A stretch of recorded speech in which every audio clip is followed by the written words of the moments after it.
Laging inakala ni Roberto Peralta na perpekto ang kanyang buhay. Mayroon siyang magarang mansyon, matagumpay na karera, at asawang pinagkakatiwalaan niya. Ngunit nagbago ang lahat isang hapon nang umuwi siya ng mas maaga kaysa karaniwan at nasaksihan ang isang bagay na yumanig sa kanyang puso. Isang eksena ng kalupitan laban kay Teresa, ang tapat na kasambahay na naglingkod sa kanila ng buong husay sa loob ng maraming taon. Noong Huwebes ng Marso, hindi inasahan ni Roberto na ang maagang pag-uwi sa kanyang bahay ay magbubunyag ng isang katotohanang kailan may hindi niya pinaghinalaan. Natapos niya agad ang pagpupulong kasama ang mga Japanese investor. Napakakinis ng naging takbo ng kasunduan, kaya't napagdesisyonan niyang umuwi na lang. Sa loob ng 48 taon sa mundo ng pananalapi, may matalas na pakiramdam si Roberto tungkol sa tamang tiempo. Alam niya kung kailan tapos na ang negosasyon at kung kailan dapat umuwi upang magdiwang. Pagpasok niya sa mansyon, tahimik ang lahat, gaya ng nakasanayan tuwing kalagitnaan ng araw. Si Carmen, ang kanyang asawa, ay karaniwang nasa spa o namimili kasama ang mga kaibigan, habang si Teresa ay maayos na inaasikaso ang bahay taglay, ang kahusayang unang hinangaan ni Roberto. 8 taon na ang nakakaraan. Inilapag niya ang kanyang maletin sa may pintuan at niluwagan ang kanyang kurbata. Iniisip na ang susunod niyang hakbang ay ang uminom ng malamig na serbesa sa beranda, habang hinihintay si Carmen na bumalik kasama ang mga kwento nito tungkol sa mga bag at sales sa butik. Ngunit bigla niyang narinig ang sigawan. "Wala kang silbi, wala kang kwenta." Iyon ang boses ni Carmen, puno ng galit na kailanmay hindi pa niya naririnig noon. "Tingnan mo itong sahig, kalat na kalat." Nakunot ang noo ni Roberto habang papalapit sa kusina. Patagong inihahakbang ang mga paa sa makapal na karpet. Lalong lumakas ang sigaw at may isa pang tunog siyang narinig na hindi niya agad mawari. "Lumuhod ka, linisin mo yan habang nakaluhod, gaya ng nararapat sa'yo." Sa may bungad ng kusina, napahinto si Roberto. Nanlamig ang kanyang katawan sa nasaksihan. Nakatuwad si Teresa sa sahig na marmol. Mabilis na nagkukuskus ng isang maliit na bahagi gamit ang basahan. Nakatayo sa harap niya si Carmen. Nakataas ang mga braso at may matalim na pagkakunot sa mukha. Ibang-iba sa babaeng pinakasalan ni Roberto, 15 taon na ang nakalipas. "Mas madiin.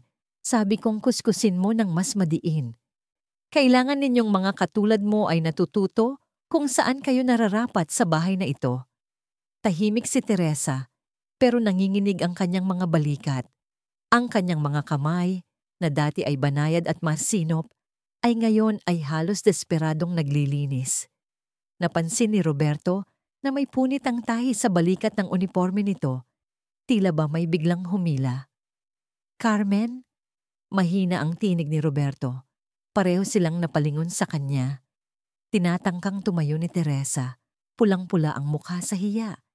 Pero pinigilan siya ni Carmen gamit ang isang matalim na galaw ng kamay. "Mahal, hindi ko na malayang dumating ka na." Ani Carmen na biglang ngumiti. Isang peking ngiting kadalasang nakikita lamang sa mga pagtitipon at mga charity event. Pagpasok ko, nakita kong pabaya si Teresa sa paglilinis. "Alam mo naman kung gaano ako ka-obsessed sa kalinisan." Tiningnan ni Roberto si Teresa. Nakayuko pa rin habang kinukuskus ang sahig na sa totoo lang ay kumikintab na. 8 taon siyang nagsilbi sa kanila nang walang kaproble-problema. Laging malinis ang bahay, nakaayos ang pagkain sa oras, plantsado ang damit. Perpekto ang lahat. "Anong ibig mong sabihin na pabaya?" Tanong ni Roberto habang papalapit. May natapong kape at hindi niya agad nilinis. Natuyo na't mahirap tanggalin. Sagot ni Carmen, "Wari walang bahid ng kaba. Kailangan ko lang siyang disiplinahin." Lumuhod si Roberto at dinama ang sahig na nililinis ni Teresa. Wala namang mantsa.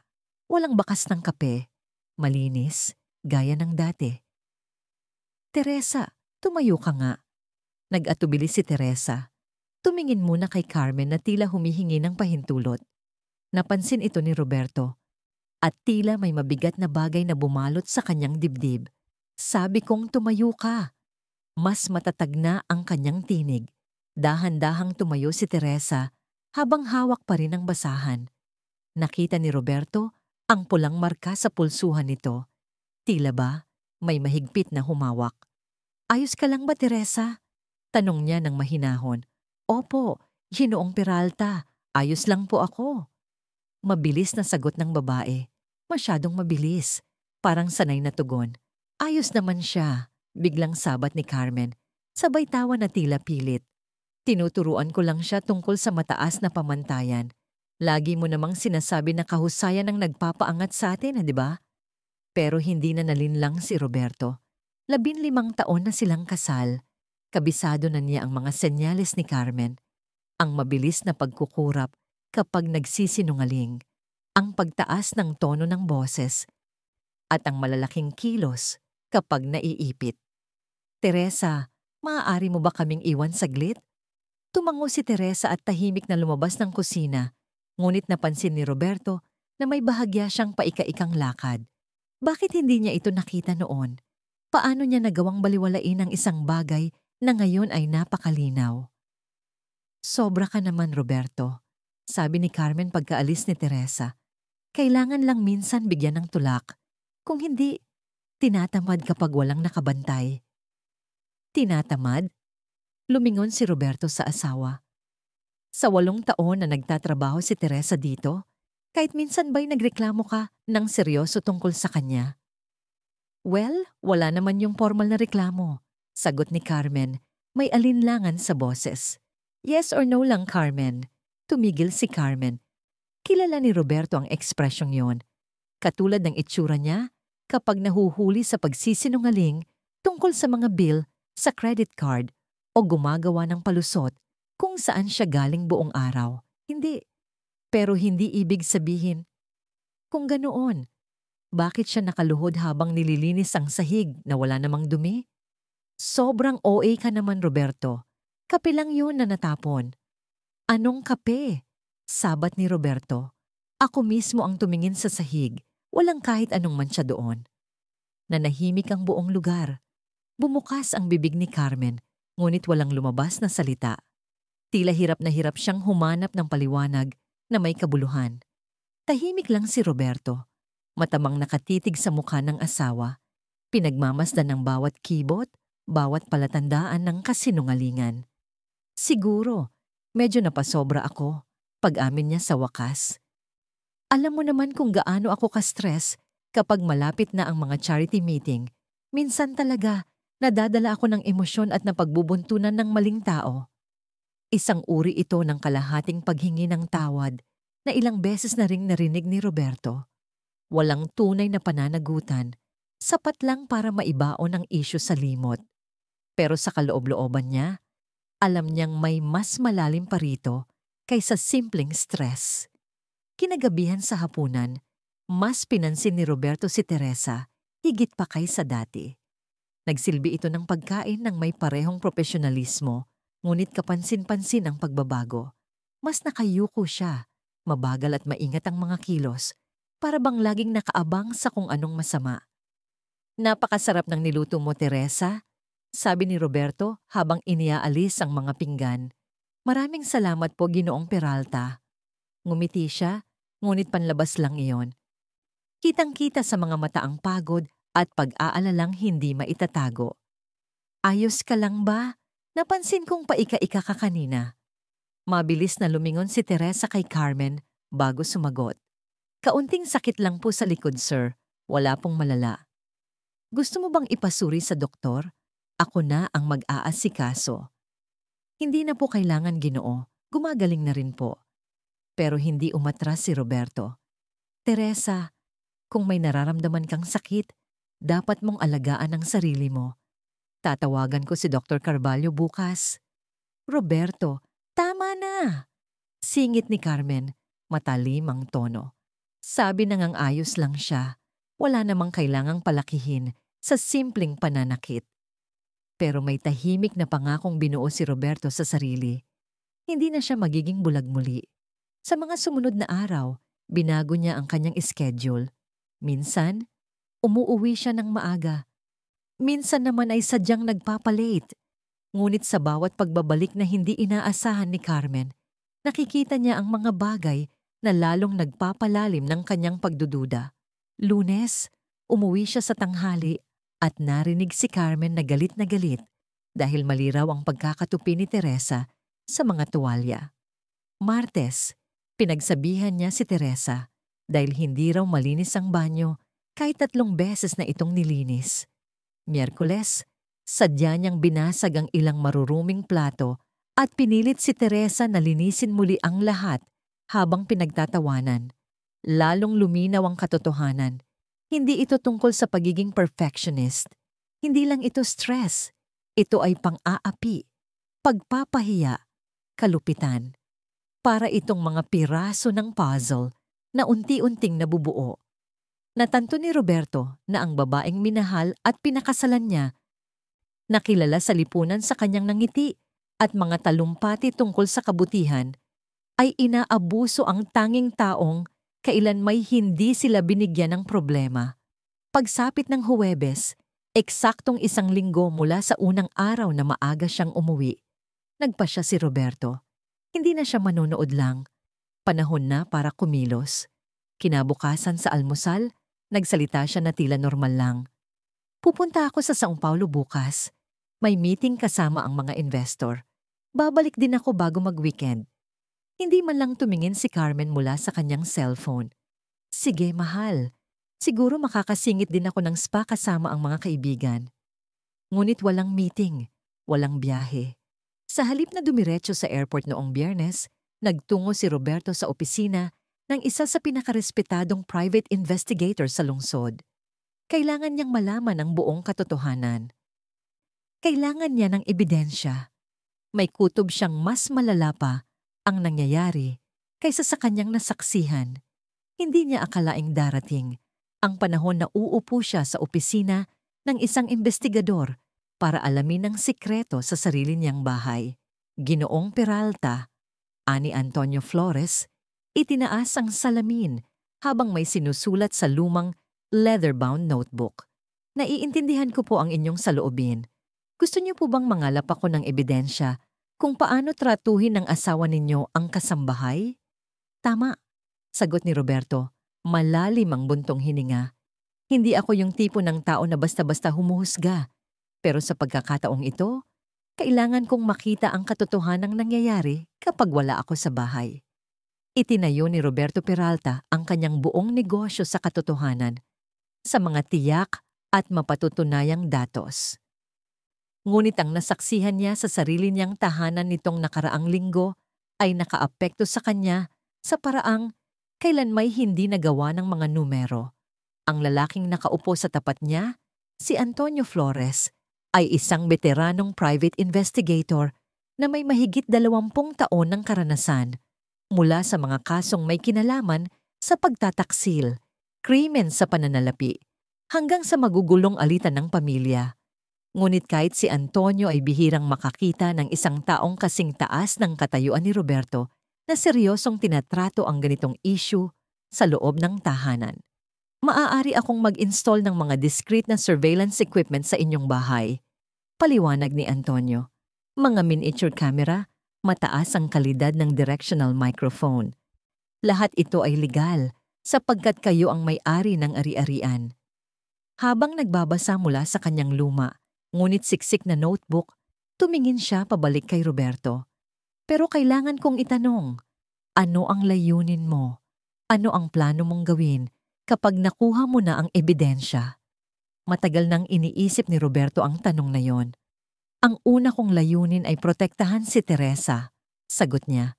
8 taon na siyang kasama sa bahay. Tapat, masipag, maaasahan. Kung inaabuso siya ng asawa ko, kailangan kong patunayan ito. At ang iyong kasal? Tanong ni Antonio, maingat ang tono. Sandaling nanahimik ang silid. Tumingin si Roberto sa bintana, Pinagmamasdan ng trapikong dumadaloy sa ibaba. 15 taon ng pagsasama, buhay na pinaghatian, mga kaibigang magkakilala, daan-daang events sa lipunan. Ngunit wala sa mga yon ang mahalaga sa harap ng nakita niya. Si Teresa, nakaluhod, nililinis ang sahig na wala namang dumi. Wala pa akong sagot diyan, tugon ni Roberto sa mahinang tinig. Kailangan ko munang makita ang buong larawan. Tumango si Antonio at sinimulang ipaliwanag ang teknikal na proseso. Magkakaroon ng mga kamera sa kusina, hallway at mga service area, habang ang mga mikropono ay sasagap ng bawat tunog, kahit mahihinang bulong. Ang lahat ng footage at audio ay isisave sa isang pribadong server na maaaring ma-access ni Roberto mula sa kanyang telepono. Maaari naming matapos ito ngayong hapon, sabi ni Antonio. Siguraduhin niyo lang na wala ang asawa niyo at wala rin si Teresa habang ginagawa ang pag-install. Agad pumayag si Roberto. May plano si Carmen na mag-spa kasama ang mga kaibigan at madali niyang mapapaalis si Teresa gamit ang simpleng dahilan. Pagsapit ng hapon, bumalik si Roberto sa mansyon kasama si Antonio at 2 technician para sa pag-install ng mga device. Napakaliit ng mga kagamitan, halos hindi makita kapag naitago na sa kanilang mga lokasyon. Ginoong Peralta, ani ng isang technician habang inaayos ang mikropono sa ilalim ng kitchen counter. Sapat itong sensitibo para marinig pati bulong. Kung may sasabihin siya, makukuha natin yon. Nang matapos ang lahat, tila walang nagbago sa bahay. Hindi mo aakalain na may na-install na mga surveillance tool. Kinagabihan, tinawag ni Roberto si Teresa upang makausap ng pribado sa kanyang study. Unang beses sa loob ng 8 taon, kita sa mukha ng babae ang kaba habang pumapasok. Umupo ka, Teresa, sabi ni Roberto. Itinuro ang isang malambot na upuan sa tapat ng kanyang mesa. Gusto lang kitang makausap. Dahan-dahan siyang naupo. Nakatikom ang mga kamay sa kanyang kandungan at tuwid na tuwid ang pagkakaupo. May nagawa ba akong mali, Ginoong Peralta? Wala naman, mahinahong sagot ni Roberto. Sa katunayan, wala akong kahit anong naging problema sa trabaho mo sa loob ng lahat ng taon na ito. Bahagya siyang yumuko pasulong, sinusubukang pahupain ang kaba ni Teresa. May personal sana akong tanong kung ayos lang sa'yo. Tumango si Teresa ng bahagya. Tila nag-aalangan, ngunit bukas sa pakikinig. Masaya ka bang nagtatrabaho dito? Halatang nabigla si Teresa. Kumurap siya, hindi alam kung paano sasagot. Opo, sir. Nagpapasalamat po ako sa trabaho. Ang pagiging nagpapasalamat ay hindi kapareho ng pagiging masaya. Ibinaba ni Teresa ang kanyang tingin. Kita ni Roberto na may bagay siyang itinatago. Isang bagay na mabigat, ngunit ayaw o hindi pa kayang ibunyag. Kung may bumabagabag sa'yo, maaari mong sabihin sa akin, malumanay niyang sabi. Parte ka ng pamilyang ito, at ang pamilya, inaalagaan ng isa't isa. Dahan-dahang tiningnan siya ni Teresa. Sa isang saglit, inakala niyang magsasalita na ito, ngunit mabilis ding ibinalik ang tingin sa sahig at umiling. Ayos lang po ako, Ginoong Peralta. Medyo tense lang po minsan si Mrs. Carmen. Wala pong hindi ko kayang tiisin. Ang salitang medyo tense ay nagpalamig sa sikmura ni Roberto. Tunog iyon ng taong nasanay nang i-minimize ang sarili niyang sakit. Isang pagtatakip sa mas matinding dinaranas. Gusto kong marinig mo ito mula sa akin, mariing sabi ni Roberto. Kung sa anumang punto ay maramdaman mong ikaw ay hindi makatarungang tinatrato ng kahit sino, dumiretso ka sa akin. Walang exception, naiintindihan. Tumango si Teresa, ngunit alam ni Roberto na hindi agad magbabago ang dinamika ng isang relasyong itinayo sa loob ng maraming taon. Kailangan ito ng oras at ng patunay na totoo ang kanyang sinasabi. Maaari ka nang magpahinga. Napatigil si Teresa bago lumabas ng silid. At Teresa, maraming salamat sa lahat ng ginawa mo. para sa tahanang ito sa lahat ng taon. Halos 2 minimum wage lang ang kinikita ni Teresa bawat buwan at kung ibabawas pa ni Carmen ang gastos sa mga panlinis mula sa sweldo niya, para na ring isang buwang trabaho ang mawawala sa kanya. Handa na sanang umalis si Roberto mula sa opisina para diretsyong umuwi at harapin si Carmen nang biglang tumunog ang kanyang telepono. Si Antonio iyon. "Ginoong Peralta, kailangan ko kayong makausap agad. May natuklasan akong dapat niyong malaman." "Ano yun?" "Sinisilip ko ang mga financial records ng bahay, gaya ng napag-usapan natin. May kakaiba sa mga bayad na natatanggap ng kasambahay." Parang may kumurot sa dibdib ni Roberto. "Anong klaseng kakaiba?" "Sinabi mo sa akin na binabayaran mo si Teresa ng 3,000 reais kada buwan, tama?" "Oo, ibinibigay ko kay Carmen ang pera at siya ang nag-aabot kay Teresa." "Well, naka-access ako sa bank statement ni Teresa sa pamamagitan ng kakilala sa bangko. Sa loob ng 6 na buwan, 1,000 at 500 reais lang ang natatanggap niya." Napatigil si Roberto. Doon niya tuluyang naunawaan. 6 na buwang kinukupit ni Carmen ang kalahati ng sahod ni Teresa. "At hindi pa yan lahat," dugtong ni Antonio. "May nakita rin akong malalaking cash withdrawal kada buwan na wala sa declared expenses ng asawa mo." "Gaano kalaki?" "Mga 15,000 reais bawat buwan. Walang paliwanag." Naputol ang tawag. Tinitigan ni Roberto ang live feed mula sa mga nakatagong kamera. Nandoon si Teresa, nakaluhod, nililinis ang alpombra na sinadya lang dungisan ni Carmen para may masigawan siya. Hindi lang emosyonal na pinapahirapan ng kanyang asawa ang babae, ninanakawan pa nito. Sa sandaling iyon, tuluyan nang nagpasya si Roberto. Hindi lang niya ilalantad ang ginagawa ni Carmen, mag-iipon siya ng ebidensyang napakatibay para hinding-hindi siya makakatanggi. At pagdating ng oras, sisiguraduhin niyang mararamdaman ni Carmen ang kapalit ng lahat ng ginawa niya. Linggo ng gabi, nakaupo si Roberto sa kanyang home office, napapalibutan ng mga folder na puno ng mga video recording at spreadsheet ng ebidensya. Doon niya binuo ang perpektong plano. Isang plano na hahayaan si Carmen na ibuking ang sarili niya, harap-harapan sa mga saksi. Lunes ng umaga, habang nagkakape sa almusal, nagsalita siya na para bang wala lang. "Carmen, kailangan kong mag-organize ng business dinner sa Huwebes ng gabi. May mga investor mula sa São Paulo na darating." Napataas ang tingin ni Carmen. Interesado ka agad. "Ilan ang bisita?" "Mga 8. Nandun ang mga Ferrera, pati ang may-ari ng Mendoza Construction. Darating din si Congressman Santos at ang asawa niya. Mga bigatin." Malaking oportunidad ito para sa atin. Alam ni Roberto kung aling botones ang pipindutin. Kuminang ang mukha ni Carmen. Buhay na buhay siya sa ganitong okasyon. Mga gabing mapapakita niya ang kanyang alahas, mamahaling dekorasyon at impluwensya. "Ayos! Ako na ang bahala. Maghahanda ako ng espesyal na menu, gagamitin ang pinakamagagandang silverware, aayusin ang dekorasyon." Halatang puno na siya ng ideya. Mapapagod si Teresa ng husto.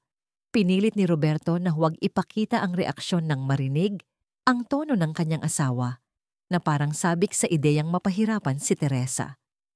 "Sigurado akong kakayanin ninyong dalawa." Sa mga sumunod na araw, napanood ni Roberto sa mga kamera kung paano lalo pang tumindi ang kalupitan ni Carmen. Martes, pinakintab niya kay Teresa ang lahat ng kasangkapan sa dining room ng 3 beses dahil hindi raw sapat ang kintab. Miyerkules, pinababa ang lahat ng kurtina sa bahay para labhan dahil mukha raw luma ang amoy. Bawat insulto, bawat utos, bawat buntong hininga ng pagod, lahat niyon ay na-record ni Roberto. Kinagabihan, muling tumawag si Antonio. "Ginoong Peralta, may nadiskubre pa ako. Ang asawa mo, ginagamit ang household account para bayaran ang mga personal niyang luho. Beauty treatments, damit, kainan sa labas, kasama ang mga kaibigan." "Ano?" Inaayos niya ang resibo bilang Teresa's Uniforms at Teresa's Meals. Pero alam naman nating pareho na si Teresa ay suot pa rin ang parehong kupas na uniforme, araw-araw at kumakain ng tira-tira. Nakuyom ni Roberto ang kamao. Hindi lang pala siya nagnanakaw sa sweldo ni Teresa. Ginagamit pa niya ang pangalan nito para tustusan ang mas maluho niyang pamumuhay. Dumating ang Huwebes, ang gabi ng hapunan. Maagang umuwi si Roberto para bantayan ang huling paghahanda. Kumpleto ang kinang ng bahay, gaya ng dati kapag si Teresa ang nagtrabaho, ngunit kitang-kita sa kanyang mukha ang pagod. Maputla, walang sigla ang mga mata. 7:00, nagsidatingan ang mga bisita, ang pamilyang Ferrera, may-ari ng pinakamalaking supermarket chain sa rehiyon, ang angkan ng Mendoza, makapangyarihan sa construction industry. Si Congressman Santos at ang kanyang asawa, kilala sa charity work at public advocacy.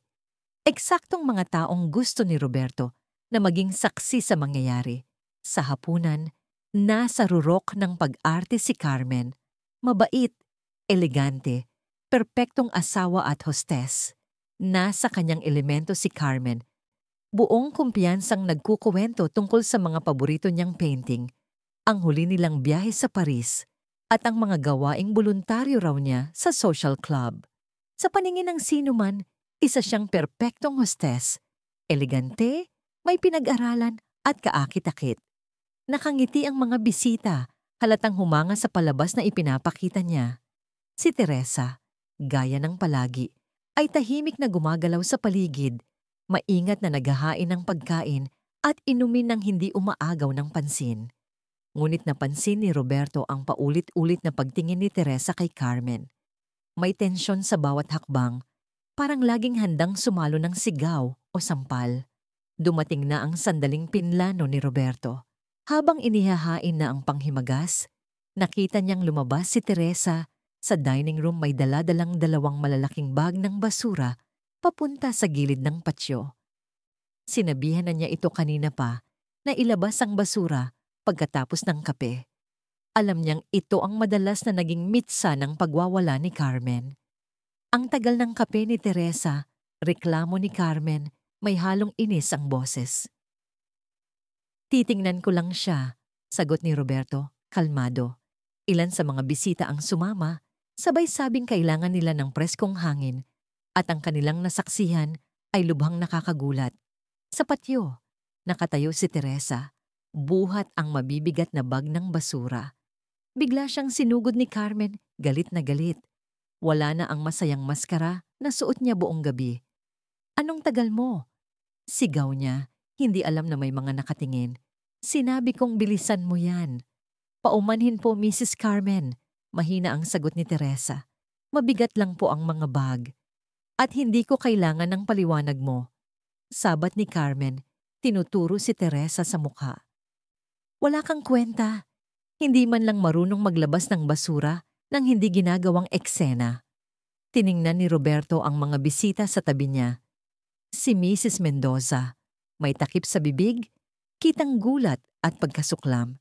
Si Congressman Santos, nakakunot ang noo, tila hindi makapaniwala. Carmen, tawag ni Roberto, papalapit, ngunit hindi siya narinig. Lubos nang nakalubog si Carmen sa galit. Tumatanga ka diyan, dalhin mo na yan sa labas ngayon na. Matulis, nakakainsulto. At pagkatapos, linisin mong muli ang buong kusina, ang dumi-dumi. Ibinaba ni Teresa ang tingin sa lupa. Tahimik na nilakad ang daan palabas.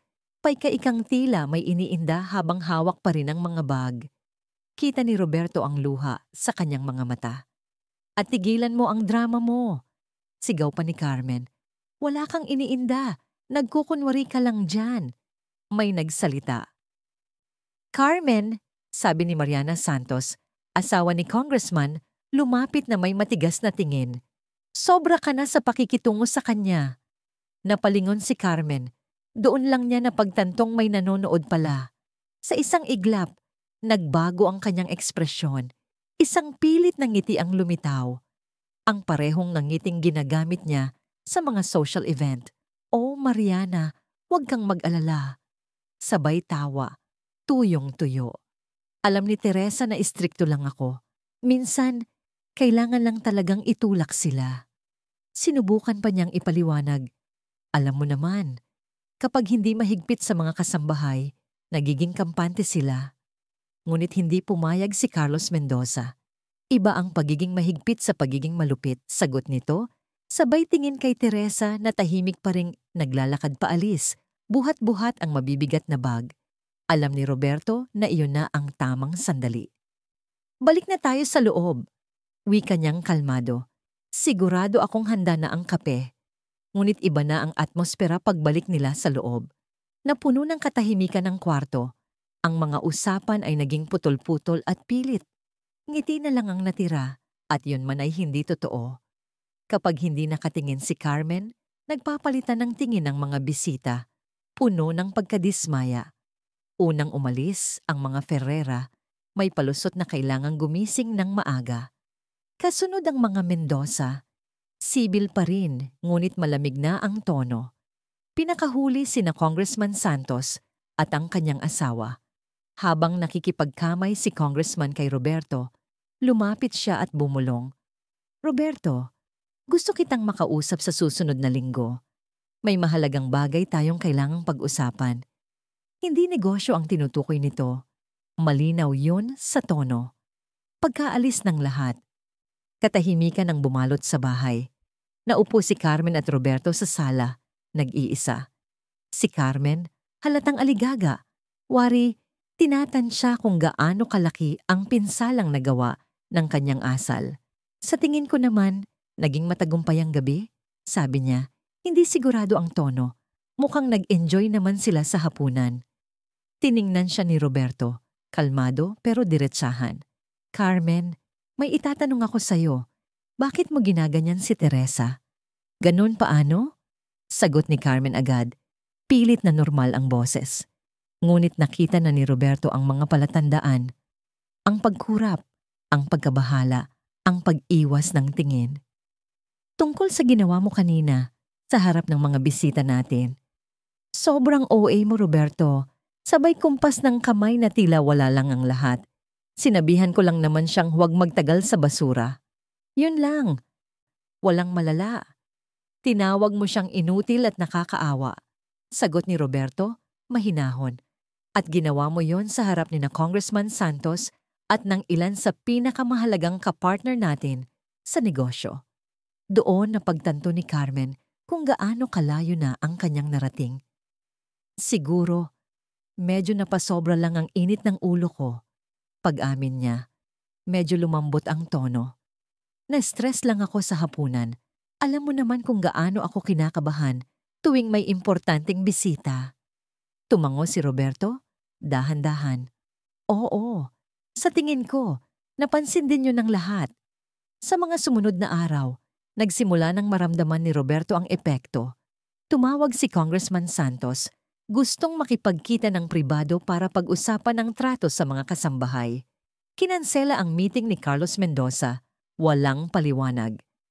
Tinawagan siya ng asawa ng pamilyang Ferrera upang kanselahin ang charity lunch na naka-schedule para kay Carmen. Ang hindi alam ni Carmen ay na-record ni Roberto ang buong pangyayari sa patyog gamit ang kanyang cellphone mula sa malayo.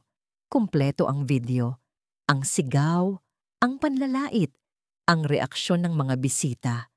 Walang sablay ang bitag. Ipinakita ni Carmen ang tunay niyang sarili sa harap ng mga taong may kapangyarihang sirain ang kanyang reputasyon. At si Roberto may hawak ng sapat na ebidensya upang gawin ang susunod na hakbang.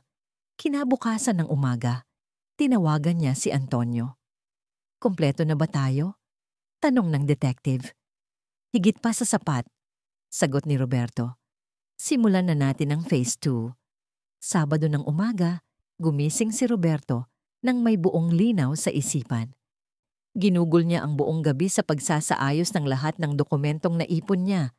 Video ng panlalait, audio ng mga insulto, katibayan ng ninakaw na sahod, pati na rin mga kumpirmasyon mula sa mga bisitang nakasaksi. Nasa itaas pa si Carmen, mahimbing pa ang tulog nang bumaba siya sa kusina. Naroon na si Teresa, tahimik na nag-aayos ng mesa. Pero iba ang kilos niya ngayon. Yukong-yuko ang mga balikat, mabigat ang kilos. Hindi siya makatingin sa mata ni Roberto. "Magandang umaga, Teresa. Kumusta ang pakiramdam mo?" tanong ni Roberto. Mahinahon. "Magandang umaga po, Ginoo. Ayos lang po ako. Salamat." Mabilis na sagot niya, parang nakamemorya. Nanginginig ang mga kamay habang inilalapag ang mga tasa. Tahimik siyang pinagmamasdan ni Roberto habang humihigop ng kape. Nag-aalab ang damdamin sa loob. Galit sa asawa at guilt dahil hindi niya ito napansin agad. "Teresa," aniya makalipas ang ilang sandali, "may personal sana akong itatanong." Tumigil si Teresa, nag-aatubili ngunit tumango. "Buong sahod mo ba ang natatanggap mo? Yung 3,000 reais na lagi kong inaaprubahan?" Napakurap si Teresa. Nanlaki ang mga mata. Yumuko. Hindi alam kung sasagot, pero ang katahimikan niya ay sagot na rin. Sinabi po ni Mrs. Carmen na kayo raw po ang nagdesisyong bawasan muna dahil sa ekonomiya. Parang sinuntok si Roberto sa tiyan. "Magkano talaga ang natatanggap mo?" 1,500 po. Sabi niya, pansamantala lang, babalik din daw sa dati. Sumiklab ang galit ni Roberto. Hindi lang ito panlalait. Pagnanakaw ito. "Teresa," madiin niyang sabi, "hindi ko kailanman binawasan ang sahod mo. Sa katunayan, sinisigurado kong tumataas ito kada taon base sa inflation. Nagsinungaling si Carmen sa'yo." Tumahimik ang buong silid. Tumingin si Teresa sa kanyang mga kamay. May luha sa kanyang mga mata. Hindi lang ito kalungkutan. Ito'y pagtataksil mula sa taong pinagkatiwalaan. "Kailangan ko po ng trabaho, Ginoo. Kahit kalahati lang, mas mabuti na kaysa mawalan." Aniya, paos ang tinig. At sa sandaling yon, may nabasag sa puso ni Roberto. Ilang Teresa pa kaya ang nakakaranas ng ganito?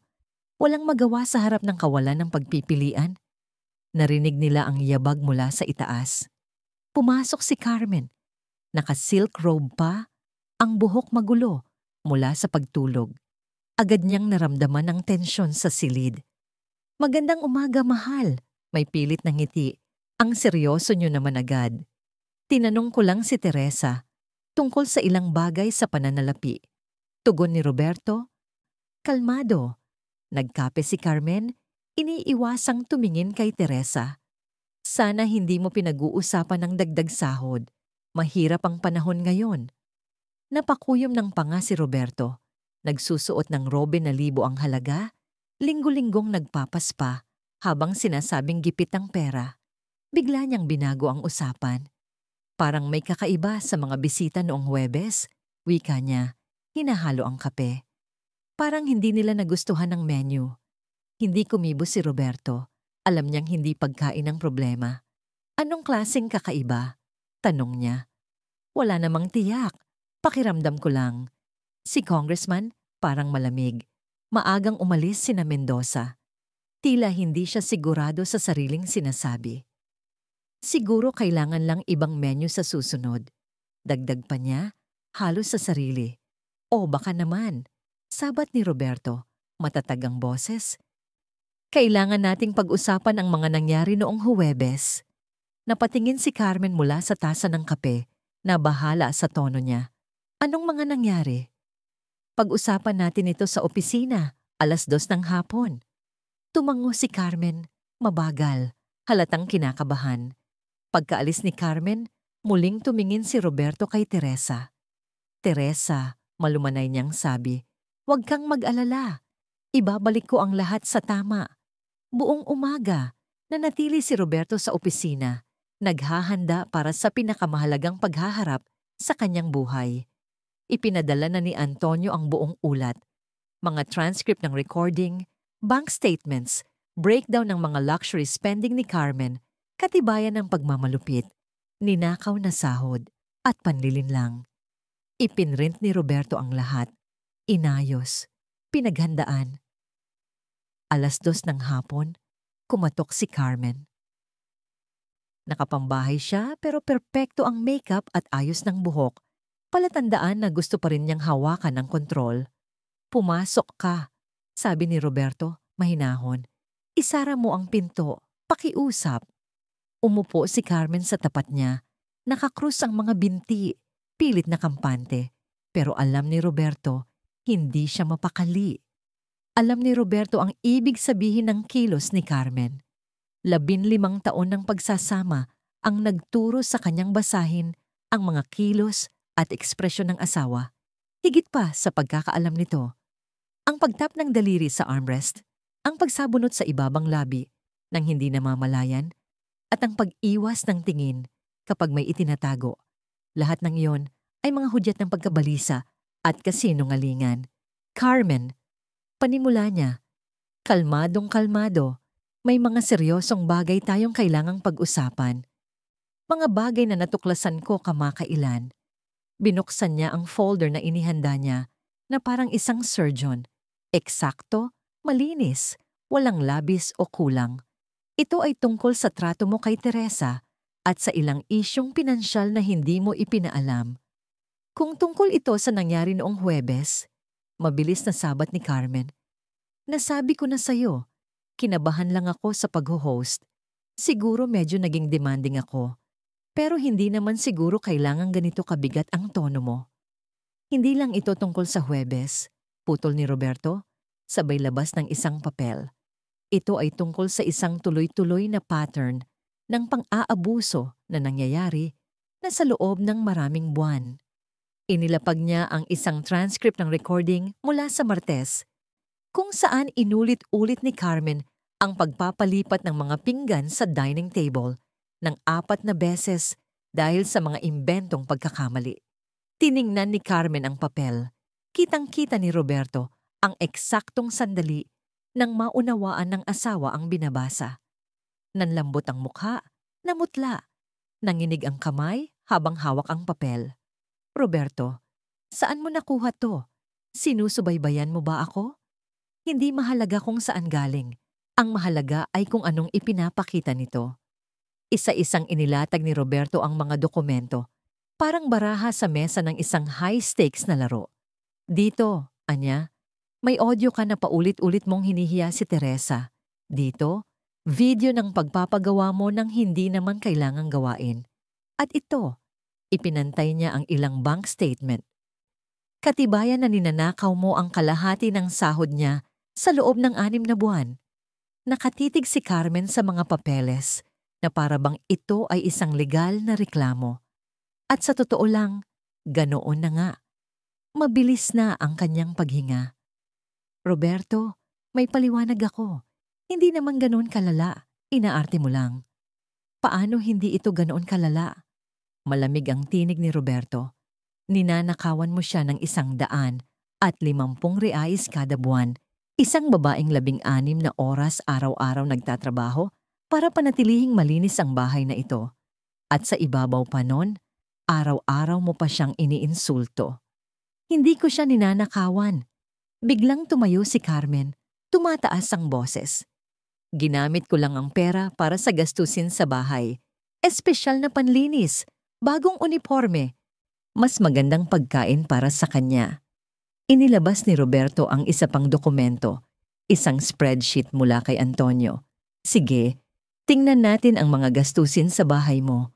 Ayon sa sarili mong records, 4,000 piso kada buwan sa beauty salon, 16,000 sa mga damit at accessories, 3,000 piso sa mga dinner at labas kasama ang mga kaibigan. At lahat ng ito ay in-label mo bilang housekeeper supplies. Tahimik si Carmen, huli sa kasinungalingan. Nagpatuloy si Roberto at ito naman ang aktwal na gastos ni Teresa. Panlinis, 200 piso. Uniforme, wala. Pareho pa rin mula 2 taon na. Espesyal na pagkain, wala. Tira-tira lang ang kinakain niya. Roberto, sobra ka namang mag-react. Hindi ako nag-o-overreact. Nasa harap natin ang ebidensya. Lahat to, pawang katotohanan. Tumayo si Roberto. Lumapit sa bintana. Doon niya nakita si Teresa. Tahimik na naggugupit ng halaman sa hardin. Tapat pa rin sa trabaho, kahit sa kabila ng lahat? At paano mo ipapaliwanag ang pagpapaluhod mo sa kanya para linisin ang di umiiral na mantsa? Kailangan niyang matutong panatilihin ang mataas na pamantayan. Kung hindi ko siya didisiplinahin, tatama rin yan. Ikaw rin ang nagsasabi na ang kahusayan ang nagbibigay ng pagkakaiba natin. Tanong lang, sabay balik ni Roberto sa kanya. Sa loob ng 8 taon, may tunay ka bang reklamo laban kay Teresa? Isang pagkakamali man lang? Tumahimik si Carmen at sapat na ang pag-aatubiling iyon bilang sagot. Wala, pero mas mabuti ang pag-iwas kaysa pagwawasto. Kung ganon, bakit siya pinapahiya? Bakit tratuhin siyang parang pag-aari? Bakit ang kinin ng perang siya ang pinaghirapan? Umupo ulit si Carmen. Bagsak ang balikat. Wala na ang kumpiyansa. Alam na niyang hindi ito basta tampuhan lang. Ito ay krimen. Roberto, siguro nga sumobra ako minsan. Pero pinalalaki mo ito. Pwede naman nating ayusin to. Pag-usapan lang natin. Hindi na siya pinatapos ni Roberto. Inilapag niya ang huling ebidensya. Screenshots ng mga WhatsApp message ni Carmen kina Carla at Patricia. Dito, sabi niya, ipinagyayabang mong ipinwesto mo ang katulong kung saan siya nararapat. Dito, pinagtatawanan mo ang sitwasyon niya sa pera. At dito, nagpaplano ka pa ng bago para ipahiya siya sa susunod. Napuno ng luha ang mata ni Carmen, pero hindi alam ni Roberto kung ito ba'y dahil sa kahihiyan o dahil sa takot. Alam mo ba kung ano talaga ang pagkakaiba ng mga tulad natin at ni Teresa? Tanong ni Roberto. Anong pagkakaiba? Bulong ni Carmen. Wala. Hindi talaga tayo magkaiba. Ipinanganak lang tayo sa mas mayamang pamilya, pero hindi yun dahilan para tratuhin ang ibang tao na parang basura. Lumapit siya. Mas masipag pa si Teresa kaysa alinman sa atin. Mas maayos niyang pinatatakbo ang bahay na to kaysa sa ibang taong pinatatakbo ang sarili nilang buhay. At ikaw, tinuring mo siyang parang wala. Hindi ko siya tinuring na wala. Noong Huwebes, sa harap ng mga bisita, sinigawan mo siya habang nagbubuhat ng mabibigat na basura. Tinawag mo siyang inutil sa harap ng mga taong pwedeng sirain ang negosyo at reputasyon natin. Paano yun hindi pagturing sa kanya na parang walang halaga? Wala na siyang maisagot. Inilapag ni Roberto ang huling dokumento. Ito ay paunang ulat mula kay Congressman Santos tungkol sa mga abusadong gawain sa loob ng mayayamang tahanan. Alam mo ba kung anong kaso ang tinitingnan niya bilang pangunahing halimbawa? Namutla si Carmen. Kilala sa buong bansa si Congressman Santos, tagapagtanggol ng karapatan ng mga manggagawa. Kung dalhin niya ito sa publiko, wasak si Carmen. Roberto, pakiusap, aniya, desperado. Huwag nating gawing iskandalo ito. Babayaran ko si Teresa kasama ng interes. Aayusin ko lahat. Basta tahimik na lang nating ayusin to. Tahimik lang si Roberto. Sa unang pagkakataon sa loob ng maraming taon, wala nang palabas si Carmen. Walang drama. Walang kontrol. Takot lang. Carmen, sabi ni Roberto, mababa ang boses. Naiintindihan mo ba na ang ginawa mo ay krimen? Harassment sa trabaho? Paglustay ng pera? Parehong may parusa sa batas. Hindi siya magdedemanda. Kailangan niya ang trabaho. Wala siyang pambayad sa abogado. Ang lamig ng tinig ni Carmen ay nagpatanto kay Roberto ng mas malalim na bagay. Hindi ito aksidente, hindi ito pagkukulang. Ito ay sadyang ginawa. Carmen, dahan-dahan niyang sambit, hindi na kita makilala. Hindi ko alam kung kailan ito nagsimula. Pero ang babaeng pinakasalan ko, hindi kailanman mananadya ng kapwa-tao para sa pansariling kaginhawahan. Hindi naman ako nagbago. Bulong ni Carmen. Ikaw ang gumagawa ng drama, sabat niya, padabog. Sobra ka namang magpalaki ng isang normal na sitwasyon. Hindi agad sumagot si Roberto. Sa halip, binuksan niya ang huling folder at iniayos sa mesa ang sunod-sunod na high-resolution photograph, mga screenshot mula sa surveillance footage, bawat isa malinaw na ebidensya ng kalupitan. Ito ang mga larawan ng paulit-ulit mong pinapagawa kay Teresa ng mga trabahong perpekto na.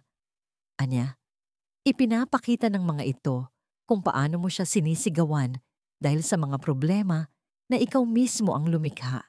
Ipinapakita nitong tinitingnan mo siya hindi bilang tao, kundi bilang bagay, isang pag-aari. Tinitigan ni Carmen ang mga larawan. May luha na naman sa kanyang mga mata, ngunit hindi pa rin sigurado si Roberto kung ito ba'y dahil sa guilt o sa takot na mabuking. Anong gusto mong gawin ko, Roberto? Tanong niya sa mahinang tinig. Paano ko ito aayusin? Gusto kong tunay mong maunawaan kung gaano kabigat ang ginawa mo sa moralidad at sa batas. At pagkatapos nun, gusto kong panagutan mo ito ng buong buo. At ano ang kasama sa pananagutang yan? Tumayo si Roberto, tumitig sa kanya, matatag, malamig. Bukas ng umaga, tatawagin mo si Teresa dito sa opisina. Hihingi ka ng taus-pusong tawad, malinaw, tiyak para sa bawat paghamak, bawat salitang mapanakit. Ibabalik mo ang bawat sentimong ninakaw mo sa kanya kasama ang interes at pipirma ka ng legal na kasunduan na hindi mo na muling uulitin ang ganitong pagtrato. Huminga si Carmen ng malalim. At kung gawin ko lahat ng yan, tapos na ba tayo? Hindi agad sumagot si Roberto. Isang bahagi niya ang gustong maniwala na kaya pa itong ayusin, na baka, sa kabila ng lahat, mailigtas pa ang 15 taon ng pagsasama. Ngunit ang isa pang bahagi niya, ang nakasaksi ng pananakit, panlilinlang, at kawalan ng pagsisisi, alam niyang may mga bagay na hindi na naibabalik. May mga pagkilos, sabi ni Roberto, malambot ang boses, na may kasamang kapalit na hindi mo basta-basta mabubura. Hindi ko pa alam kung ano ang kahulugan nito para sa atin. Kailangan ko ng oras para unawain kung sino ka talaga. Yumuko si Carmen. Sa wakas, nauunawaan niya. Hindi lang ito tungkol sa isang nasirang hapunan. Hindi lang ito tungkol sa perang ninakaw. Ito ay isang sugat na mas malalim, mas masakit, at maaaring hindi na maghilom. Sige, mahina niyang sagot. Gagawin ko ang lahat ng sinabi mo. Pero alam ni Roberto, ito pa lang ang simula. Ang tawad at kabayaran ay hindi sapat para bawiin ang mga tao ng takot at pananakit. At sa kaibuturan niya, alam na niyang hindi na muling magiging katulad ang lahat.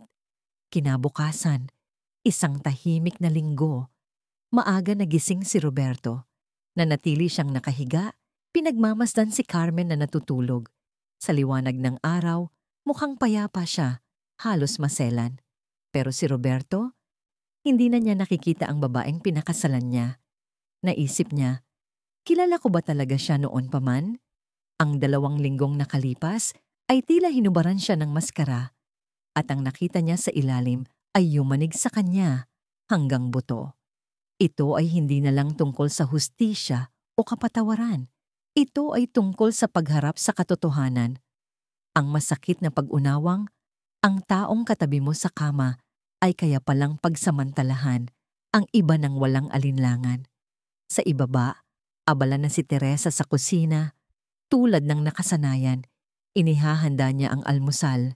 Ngunit ngayong araw, ibang-iba ang pakiramdam. Mabigat ang hangin, may tensyong hindi binibigkas. Ang tensyon mula sa kung anong isisiwalat pa lang. Magandang umaga, Teresa, bati ni Roberto, mahinahon. Magandang umaga po, Ginoong Peralta, sagot niya. May formalidad, ngunit hindi makatingin sa mata. Napansin ni Roberto ang paninigas ng balikat niya at ang pag-iwas ng tingin. Maaari ka bang maupo muna? Kailangan nating mag-usap. Napatigil si Teresa, hawak ang coffee pot. Sir, kapag nakita ako ni Mrs. Carmen na nakaupo sa mesa, huwag mo siyang alalahanin ngayon, sagot ni Roberto, matatag ngunit magiliw. Mas mahalaga ang pag-uusapan natin kaysa sa anumang sabihin niya. Dahan-dahan umupo si Teresa sa gilid lang ng upuan para bang handang tumakas anumang oras. At doon, Nakita ni Roberto ang bunga ng mga tao ng pang-aapi. Hindi lang isang insidente, kundi isang paulit-ulit na trauma. Teresa, malumanay niyang sabi, may itatanong akong diretsyo at gusto kong maging totoo ka. Tumango si Teresa, mabagal. Gaano nakatagal mula nang huli mong matanggap ang buong sahod mo? Agad siyang tumingin sa pintuan ng kusina. Isang reflex ng takot na likha ng mga tao ng panggigipit. Ako po'y binabayaran, Ginoo. Si Mrs. Carmen po, lagi po siyang nagbibigay. Umiling si Roberto, banayad. Teresa, alam ko na ang totoo. Alam ko na kalahati lang ang natatanggap mo buwan-buwan. Pero gusto kong marinig ito sa'yo. Tahimik siya ng ilang segundo. Isang katahimikang puno ng labanan. Takot sa isang banda at pagkakataong makalaya sa kabila. At sa wakas, bumukas ang kanyang bibig upang magsalita. Tahimik na naghintay si Roberto. Alam niyang hindi madaling buwagin ang mga pader ng takot at manipulasyong itinayo ni Carmen sa loob ng maraming buwan. Pader na kailangang si Teresa mismo ang magwasak. Mga 6 na buwan na po, bulong ni Teresa. Halos hindi marinig sa bigat ng katahimikan. Pinatawag po ako ni Mrs. Carmen sa kusina. Sinabi niya raw na kayo ang nagdesisyong bawasan ang sweldo ko pansamantala dahil daw sa krisis sa ekonomiya. At ito raw lang ang paraan para hindi magtanggal ng staff. Pumikit si Roberto, napakuyom ng panga. Ginamit ni Carmen ang pambansang sakuna bilang palusot para magnakaw. Ginawa pa itong parang isang noble sacrifice. Hindi lang niya ninakawan si Teresa, isinadula pa ito bilang kabutihan.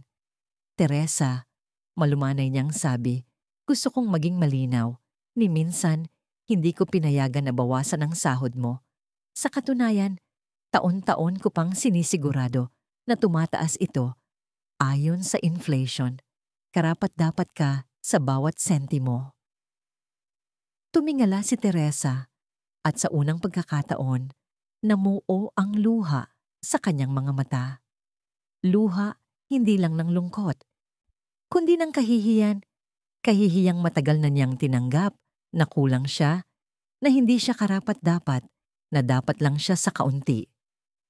Ibig sabihin, nagsinungaling siya sa akin? Nagsinungaling siya, ninakawan ka niya, at pinaniwala kanyang normal lang iyon na hindi mo karapat-dapat ang higit pa. Pero Teresa, nagtatapos na yan ngayon. Doon nila narinig ang yabag sa hagdan. Pumasok si Carmen. Mabagal ang lakad. Parang may nilalakad patungong sariling paghuhusga. Nakakasual siya, pero halatang pinag-isipan ng ayos. Isang huling pagtatangka sa kontrol. Napatigil siya nang makita si Teresa na nakaupo sa mesa. Seryosong kausap ni Roberto. Nag-iba ang ekspresyon niya. Hinala? Pag-aalinlangan?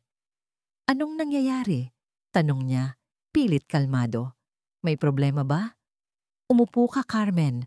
Matatag na sabi ni Roberto. Eksaktong problema ang pag-uusapan natin. Dahan-dahang lumapit si Carmen at umupo sa tapat ni Teresa, hindi makatingin sa kanya. Parang sa pag-iwas ay maaantala ang hindi na maiiwasang pagharap. Huminga ng malalim si Roberto. Teresa, formal niyang sabi, may mahalagang sasabihin si Carmen sa'yo at may kailangan din siyang ibalik. Tiningnan siya ni Carmen, may halong takot at pagtutol, ngunit sinalubong siya ni Roberto ng matatag at tahimik na titig. Humarap siya kay Teresa, nanginginig ang boses. Teresa, ako. Gusto kong humingi ng tawad sa inasal ko. Itinaas ni Roberto ang kamay. Maging tiyak, para saan ang paghingi mo ng tawad?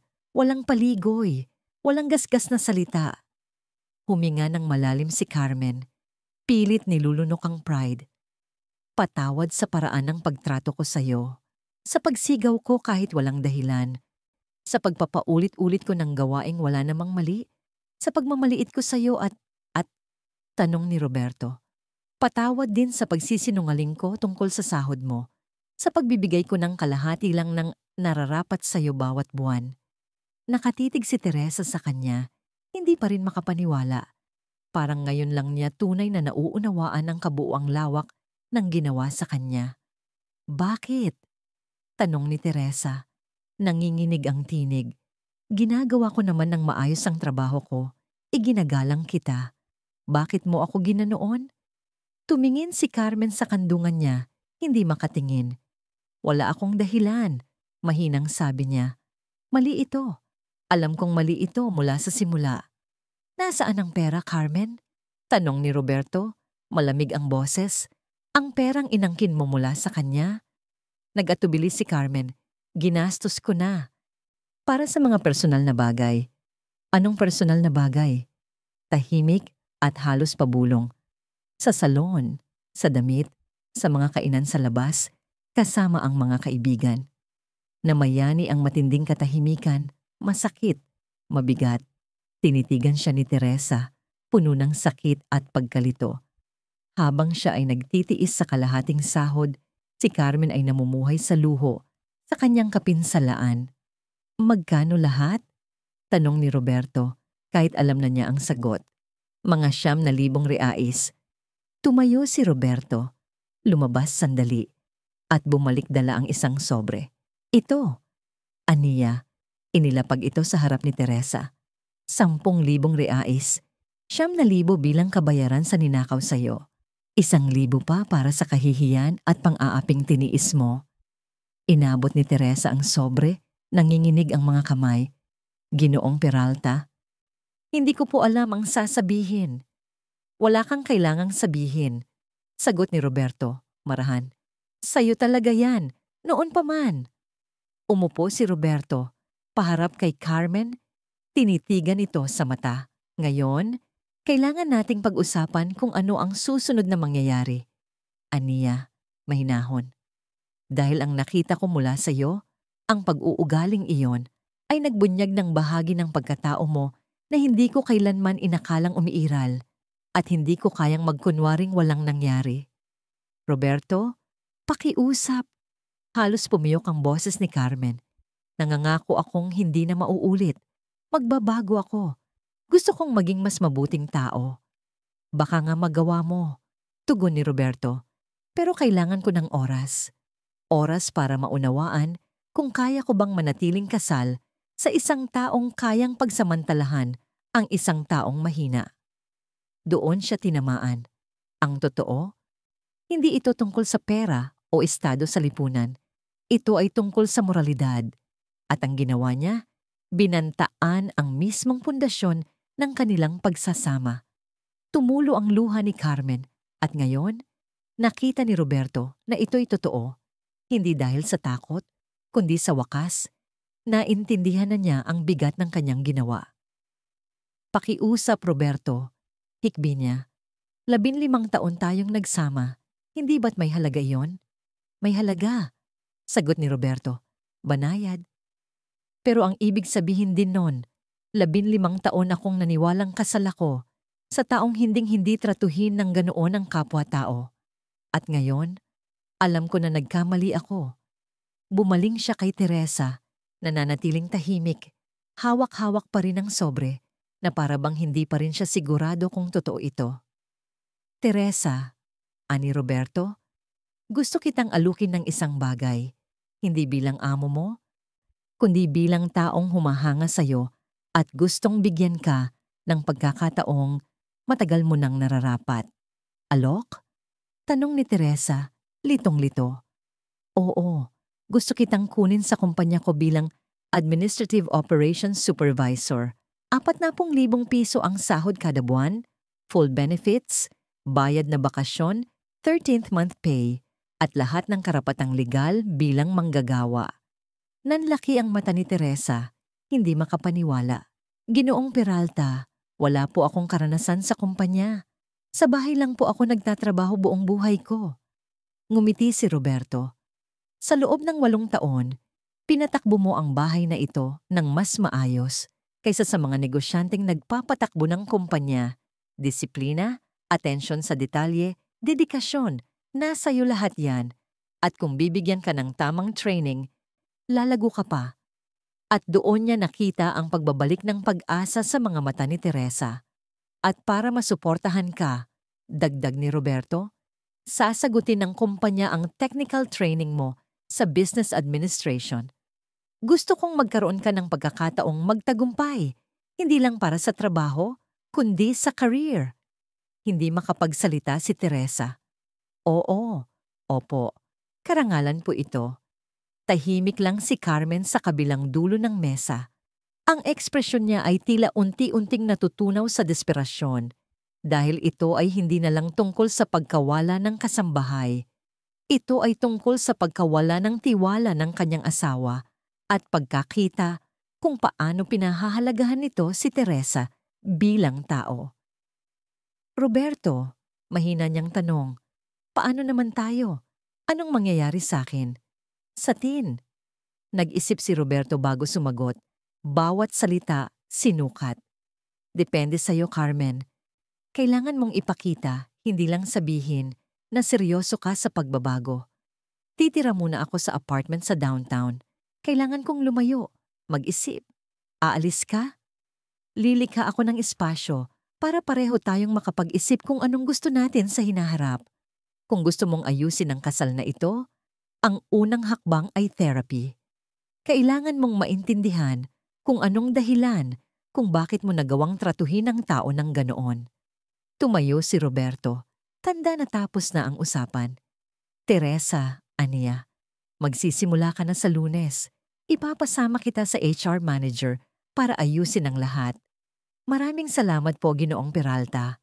Sagot ni Teresa, puno ng damdamin. Salamat sa lahat mula sa kaibuturan ng puso ko. Tumayo rin si Carmen, mabagal. Roberto, pwede ba nating pag-usapan ito mamaya? Tayong dalawa lang. Nag-usap na tayo kahapon. Sagot ni Roberto. Ngayon, panahon na para kumilos. 3 buwan ang lumipas. Nakatira na si Roberto sa kanyang apartment sa lungsod. Tahimik na namumuhay at nagmumuni-muni ng may tumawag. Si Teresa.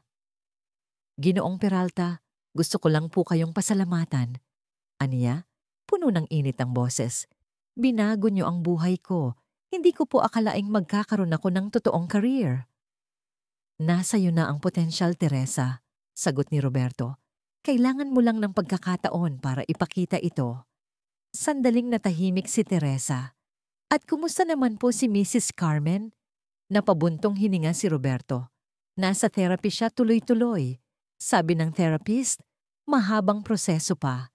Kailangan niyang harapin ang ugat ng kanyang asal bago mangyari ang tunay na pagbabago. Sa palagay niyo po, mapapatawad niyo siya? Tanong ni Teresa, dahan-dahan. Sa totoo lang, hindi ko alam, sagot ni Roberto. Magkaiba ang kapatawaran at pagtitiwala. Maaring mapatawad ko siya balang araw, pero ang muling pagbabalik ng tiwala, ibang usapan yun. At ang kasal na walang tiwala, hindi tatagal. Ang totoo, hati ang damdamin ni Roberto. Isang bahagi ng puso niya ay nasa alaala ng babaeng minahal niya ng kalahati ng kanyang buhay. Ngunit isa pang bahagi, hinding-hindi makakalimot sa lamig ng loob na ginamit ni Carmen upang bigyang katwiran ang kalupitan. 2 linggo ang lumipas, muling tumawag si Carmen. Roberto, natapos ko na ang unang buong cycle ng therapy ko, anya. Sabi ni Dr. Reyes ay may tunay na pagbabago na raw ako. Sabi ni Carmen sa tawag, unti-unti ko nang nauunawaan ang mga mapanirang ugali sa likod ng mga kilos ko noon. Magandang marinig yan, Carmen. Kamusta ka na ngayon? Nahihiya. Lubos na nahihiya sa kung anong klase ng tao ang naging ako. Pero determinado na rin. Determinado akong magbago para sa ikabubuti. May sinseridad sa tinig niya na matagal nang nawala kay Roberto. Sa pagkakataong ito, totoo ito. Ano ang rekomendasyon ng therapist mo? Iminungkahi niyang kausapin ko si Teresa ng harapan para makapagbigay ako ng mas malalim, taus-pusong paghingi ng tawad. At sinabihan din niya akong magsimula ng volunteer work para sa mga marginalized community para matuto akong umunawa ng mas totoo. Magandang hakbang yan. Roberto, dagdag ni Carmen, Mahinahon, pwede ba kitang yayain sa isang hapunan sa susunod na linggo? Wala akong ibang hiling kundi ang makausap ka. Walang pressure. Sandaling natahimik si Roberto. Carmen, hindi ko alam kung handa na ako para diyan. Pakiusap, aniya. Gusto ko lang ipakita sa'yo na seryoso ako sa pagbabagong ito. 6 na buwan matapos ang paghaharap, nagkita sina Roberto at Carmen sa isang tahimik na restaurant sa lungsod. Iba na ang dating ni Carmen. Hindi lang sa itsura, kundi sa aura ng kanyang pagkatao. Wala na ang dating kayabangan. Sa halip, dala niya ang katahimikan ng isang taong hinarap ang sarili at nagsikap magbago. Kamusta na si Teresa? Tanong niya. At sa pagkakataong ito, totoong concern ang naroon. Mabuti siya. Sagot ni Roberto. Na-promote na naman siya at ngayon, pinag-iisipan na niyang mag-college para mag-aral ng business. Ngumiti si Carmen. Masaya akong marinig yan. Sa totoo lang, pinagmasdan siya ni Roberto, hinahanap ang bakas ng dating siya, pero ang nakita niya, iba na. Carmen, dahan-dahan niyang tanong, ano ang natutunan mo sa therapy tungkol sa ugali mo? Na may malalim akong problema sa tiwala sa sarili at sa halip na ayusin yon, tinakpan ko ito sa pamamagitan ng pagpaparamdam ng pagiging mas mataas. Ang pananakit kay Teresa ay nagbigay sa akin ng huwad na pakiramdam ng kontrol. Pakiramdam ko kasi noon, unti-unti akong nawawala sa ibang aspeto ng buhay at yun ang baluktot kong paraan ng pagkakapit. Ito ang unang pagkakataong inamin ni Carmen ang ugat ng kanyang asal mula sa mismong kanyang puso. At paano mo sinisigurado na hindi na ito mauulit? Tuloy pa rin ako sa therapy at ngayon, voluntaryo na ako sa isang NGO na tumutulong sa mga kababaihang galing sa mahirap na kalagayan. At humihiling ako ng isang bagay na alam kong mahirap makuha. Ang pangalawang pagkakataon. Tahimik si Roberto ng ilang sandali. Carmen, maaari kong isaalang-alang iyon, pero may malinaw na hangganan. Makinig siyang mabuti. Sasama ka sa couples therapy, bukod pa sa personal sessions mo. Magiging transparent ka sa lahat ng usaping pinansyal. At kung maramdaman ko man lang na bumabalik ang dati mong ugali, kahit kaunti, tapos na, panghabang buhay. Napaluha si Carmen, ngunit ngayon, luha ito ng pag-asa. Tinatanggap ko lahat. Gusto ko lang ng pagkakataong ipakita sa iyo kung sino ang nagiging ako ngayon. 1 taon ang lumipas. Nakatayo sina Roberto at Carmen magkatabi. Muling binibigkas ang kanilang wedding vows sa isang maliit ngunit taus-pusong seremonya. At sa hanay ng mga bisita, nakaupo si Teresa, hindi na bilang dating kasambahay, kundi bilang college graduate sa business administration at ngayon, regional manager sa kumpanya ni Roberto. Tumayo si Roberto. Tangan ang kanyang baso para mag-toast. Maraming salamat sa inyong lahat sa pagdalo ngayong araw, panimula niya. Ngunit may isang tao akong gustong pasalamatan ng personal, si Teresa. Dahil minsan, nagsisimula ang hustisya sa isang taong may lakas ng loob na tumayo at gawin ang tama. Ngumiti si Teresa, may luha sa kanyang mga mata. Ang kanyang kwento mula sa isang pagod at pinagsasamantalahang katulong patungong isang iginagalang na propesyonal ay hindi lamang nagpabago ng sarili niyang buhay. Ito rin ang naging mitsa ng pagbabago sa iba, ng pagbabalik ng empatiya at ng panibagong pagkatuklas sa kabutihan ng pagkatao. At si Roberto, may natututunan din siya na ang isa sa pinakadakilang regalong maibibigay natin sa isang tao ay ang pagkakataong patunayan ang tunay nilang halaga.